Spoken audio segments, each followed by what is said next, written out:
They say first times are unforgettable, your first steps, your first day at school, your first kiss. And for millions around the world, their first experience at a video rental store was at Blockbuster. But how did they get so big? And what was the beginning of the end for this iconic brand? Welcome to my channel. Today we'll find out how Blockbuster changed the movie industry forever. Before there was TikTok, there was Blockbuster. Before Netflix, there was Blockbuster. Before DVDs, there was Blockbuster. Okay, well, maybe not before DVDs, but you get the point. In the 1990s and early 2000s, going to Blockbuster was a ritual. Families would gather around the TV to pick a movie for the night. Then one person would be designated as the Blockbuster runner to go to the local store to rent a movie. The thing about Blockbusters is that they weren't just stores, they were community hubs. Kids would beg their parents to go to Blockbuster so they could check out the latest releases and then spend hours browsing the aisles. Sometimes they'd even watch trailers in store to help them decide what to rent.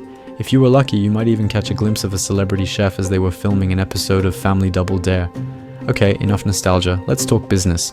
Blockbuster was founded in 1984 by David Cook. The company went public in 1995, and by the end of the year they had over 2,000 stores. By 2000 they had over 6,000. But they didn't stop there, they kept expanding, opening stores everywhere from malls to grocery stores. They even opened a location in Times Square. By 2004, Blockbuster had 9,000 stores worldwide. They had 23 million subscribers and they were pulling in $6 billion a year. In fact, they were making so much money that in 2005, they bought back their rival, Hollywood Video.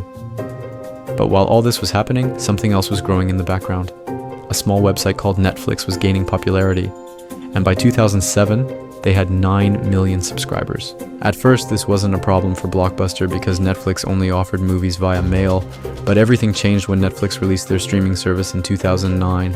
In 2010, Reed Hastings, the founder of Netflix, invited Blockbuster to partner with them so they could start streaming movies. This seemed like a great idea, but Blockbuster rejected the offer. Why? Well, they believed that DVDs were still the future.